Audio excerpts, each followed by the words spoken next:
पहला प्रश्न है वो है कि अपघटक हैं, तो अपघटक जो है वो जीवाणु, कवक, केचुआ, ये सभी जो है अपघटक हैं, तो इसका ऑप्शन नंबर डी सही होगा, उपयुक्त तो सभी। अगला प्रश्न है कि प्राथमिक उपभोक्ता को कह सकते हैं, तो इसका जो सही आंसर होगा वो होगा कि प्राथमिक उपभोक्ता जो है वो शाकाहारी को कहा जाता है, ऑप्शन नंबर बी सही होगा। दोस्तों जिला प्रश्न है खाद्य श्रृंखला के प्रकार हैं, तो इसका जो सही आंसर होगा वो होगा ग्रेजिंग फूड चेन और पैरासिटिक फूड चेन जो है, ये दोनों सही होगा खाद्य श्रृंखला। इसका जो है ऑप्शन नंबर सी सही होगा, उक्त ए और बी। अगला प्रश्न है चौथा नंबर, भूकंप का अध्ययन कहलाता है, तो भूकंप का अध्ययन जो है वो सिस्मोलॉजी कहलाता है, इसका ऑप्शन नंबर बी सही होगा।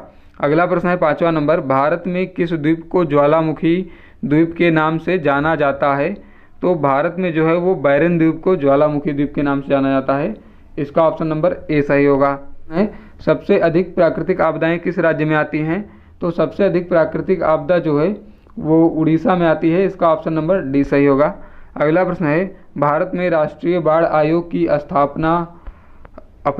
स्थापना वर्ष है, तो इसका जो सही आंसर होगा वो होगा 1976, ऑप्शन नंबर ए। अगला प्रश्न है भूकंप की तीव्रता मापते हैं, तो भूकंप की तीव्रता जो है वो सिस्मोग्राफ द्वारा मापा जाता है, इसका ऑप्शन नंबर बी सही होगा। अगला प्रश्न है उत्तरी गोलार्ध में चक्रवाती वायु की दिशा होती है, तो इसका जो सही आंसर है वो है वामावर्त, ऑप्शन नंबर ए सही होगा। और दक्षिणी गोलार्ध में दक्षिणावर्त होती है। अगला प्रश्न है 10 नंबर, सर्वाधिक बाढ़ग्रस्त राज्य है, तो सर्वाधिक बाढ़ग्रस्त राज्य जो है वो असम है, इसका ऑप्शन नंबर सी सही होगा। अगला प्रश्न है कि संयुक्त राष्ट्र पर्यावरण कार्यक्रम यूनेप का मुख्यालय है, तो यूनेप का मुख्यालय जो है नैरोबी केन्या में है, इसका ऑप्शन नंबर ए सही होगा। अगला प्रश्न है मॉन्ट्रियल प्रोटोकॉल किससे संबंधित है, तो मॉन्ट्रियल प्रोटोकॉल जो है वो ओजोन परत से संबंधित है, इसका ऑप्शन नंबर बी सही होगा। अगला प्रश्न है ओजोन परत का सर्वाधिक क्षरण किसके द्वारा हो रहा है, तो ओजोन परत का सर्वाधिक क्षरण जो है वो CFC गैस के द्वारा होता है, इसका भी ऑप्शन नंबर सी सही होगा। अगला नंबर प्रश्न है 14 नंबर, कार्बन नेगेटिव देश है, तो भूटान जो है वो कार्बन नेगेटिव देश है, इसका ऑप्शन नंबर बी सही होगा। अगला प्रश्न है चिपको आंदोलन संबंधित है, तो चिपको आंदोलन जो है वो पेड़ संरक्षण से संबंधित है, इसका ऑप्शन नंबर ए सही होगा। अगला प्रश्न है कि प्रकृति का सबसे विशालतम परितंत्र है, तो प्रकृति का सबसे विशालतम परितंत्र जो है वो जलीय परितंत्र है, इसका ऑप्शन नंबर बी सही होगा। अगला प्रश्न है घास परितंत्र में खाद्य श्रृंखला का सही क्रम है, तो सही क्रम जो है वो है घास, टिड्डी, मेढक और सर्प, इसका ऑप्शन नंबर ए सही होगा। अगला प्रश्न है हरित गृह गैस है, तो हरित गृह गैस जो है उसको कार्बन डाइऑक्साइड गैस को कहा जाता है, इसका ऑप्शन नंबर सी सही होगा। अगला प्रश्न है ग्रीन पीस इंटरनेशनल का मुख्यालय कहाँ है, तो ग्रीन पीस इंटरनेशनल का मुख्यालय जो है नीदरलैंड एम्स्टर्डम में है, तो इसका जो सही होगा आंसर होगा वो होगा एम्स्टर्डम। अगला प्रश्न है पारितंत्र में मनुष्य किस प्रकार का उपभोक्ता है, तो मनुष्य जो है सर्वाहारी होता है, ये तो आपको पता ही होगा। अगला प्रश्न है कि पर्यावरण सुरक्षा अधिनियम कब लाया गया, तो पर्यावरण सुरक्षा अधिनियम जो है वो 23 मई 1986 को लाया गया था। अगला प्रश्न है ओजोन परत पाई जाती है, ओजोन परत जो है वो समताप मंडल में पाई जाती है, इसका ऑप्शन नंबर बी सही होगा। अगला प्रश्न है स्वच्छ पर्यावरण के सूचक हैं, तो स्वच्छ पर्यावरण का सूचक लाइकेन होता है, इसका ऑप्शन नंबर डी सही होगा। दोस्तों आप सभी प्रश्नों को बहुत ध्यान से पढ़िएगा क्योंकि बहुत ही ज़्यादा इंपॉर्टेंट हैं। अगला प्रश्न है कि विश्व पर्यावरण दिवस मनाया जाता है, तो विश्व पर्यावरण दिवस 5 जून को मनाया जाता है। अगला प्रश्न है कि कृत्रिम पारितंत्र का उदाहरण है, तो इसका जो सही आंसर होगा वो होगा उपरोक्त सभी, फसल पारितंत्र, बागान और एक्वेरियम, ये सभी जो है कृत्रिम पारितंत्र के उदाहरण होते हैं। अगला प्रश्न है कि भारत में जैव विविधता अधिनियम कब लाया गया था, तो भारत में जैव विविधता अधिनियम 2002 को लाया गया था, इसका ऑप्शन नंबर सी सही होगा।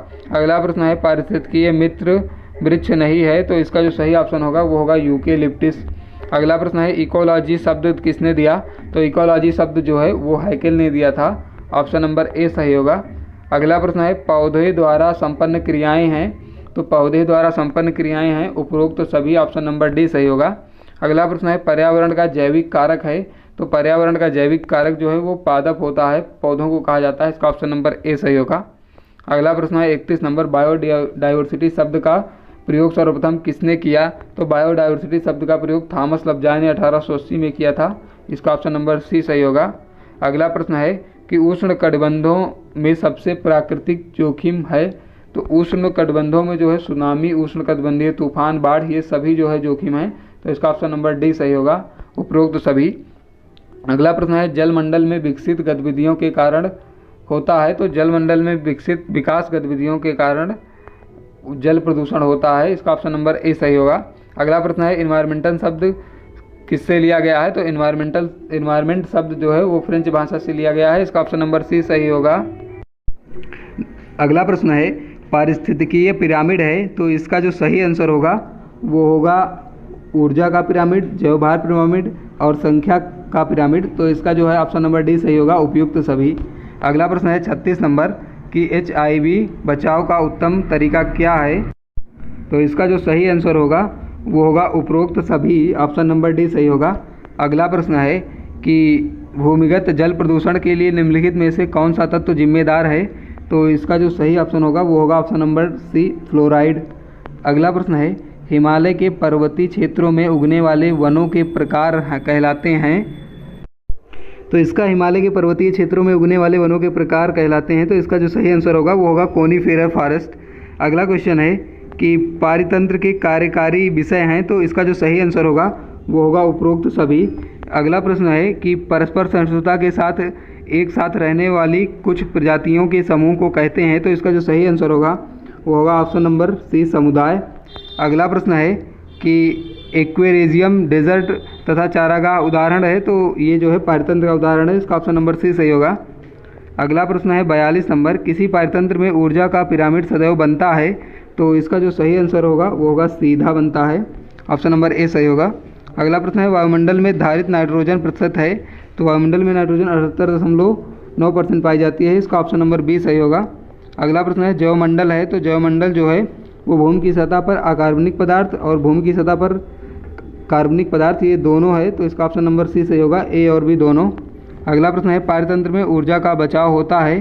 तो ऊर्जा का जो प्रवाह होता है वो एक दिशीय होता है। इसका ऑप्शन नंबर बी सही होगा। अगला प्रश्न है किसी खाद्य श्रृंखला का अंतिम सत्य है? तो खाद्य श्रृंखला का जो अंतिम कड़ी या अंतिम सत्य होता है, इसका ऑप्शन नंबर सी सही होगा, अपघटक। अगला प्रश्न है कि पर्यावरण बचाव के लिए आप क्या करते हैं? तो पर्यावरण बचाव के लिए जो है वृक्षारोपण, वनों का विनाश और प्रदूषण नियंत्रण, ये सभी किया जाता है। इसका ऑप्शन नंबर डी सही होगा। अगला प्रश्न है पर्यावरण जीवन एक तंत्र है जिसमें सम्मिलित है? तो इसका जो सही आंसर होगा वो होगा प्रकाश, हवा, जल, उपरोक्त सभी, ऑप्शन नंबर डी सही होगा। अगला प्रश्न है कोविड-19 को महामारी किसने घोषित किया? तो कोविड-19 को WHO ने महामारी घोषित किया था। इसका ऑप्शन नंबर बी सही होगा। अगला प्रश्न है कौन से लक्षण HIV के संक्रमण हैं? तो जो है बुखार और थकान, ये दोनों हैं। इसका ऑप्शन नंबर सी सही होगा, ए और बी दोनों। अगला प्रश्न है सूक्ष्मदर्शी में देखने से कोरोना वायरस की तस्वीर कैसे दिखती है? तो कोरोना वायरस की तस्वीर जो है मुकुट जैसी दिखती है। इसका ऑप्शन नंबर बी सही होगा। अगला प्रश्न है 52 नंबर, निम्न का एक कौन सा पारितंत्र का अजैविक घटक है? तो ह्यूमस जो है वो अजैविक घटक है, ऑप्शन नंबर ए सही होगा। अगला प्रश्न है पोषी स्तर से तात्पर्य है? तो पोषी स्तर से तात्पर्य है पारितंत्र में उत्पादक। अगला प्रश्न है पर्यावरण विनाश का सर्वाधिक असर पड़ता है? तो इसका जो सही आंसर होगा वो होगा ऑप्शन नंबर डी, उपयुक्त सभी, क्योंकि ये गरीब समुदाय, अमीर समुदाय और मध्यम वर्गीय सभी पर पड़ता है। अगला प्रश्न है 55 नंबर, निम्नलिखित कौन सी एक सही खाद्य श्रृंखला है? तो इसमें जो है जो सही खाद्य श्रृंखला है वो फाइटोप्लैंक्टन, जूप्लैंक्टन और मछली, ऑप्शन नंबर सी सही होगा इसका। अगला प्रश्न है पारितंत्र में एक नियंत्रक शक्ति है? तो इसका जो सही आंसर होगा वो होगा ऑप्शन नंबर बी, पादप। पौधे जो है वो पारितंत्र की एक नियंत्रक शक्ति होते हैं। अगला प्रश्न है 57 नंबर, कोयला, पेट्रोलियम एवं प्राकृतिक गैस ऊर्जा के सामान्य स्रोत हैं? तो इसका जो सही आंसर होगा वो होगा अनवीकरणीय स्रोत, अनवीकरणीय संसाधन है। अगला प्रश्न है कि भोपाल गैस घटना का कारण है? तो इसका जो सही आंसर होगा वो होगा मिथाइल आइसोसाइनेट का रिसाव।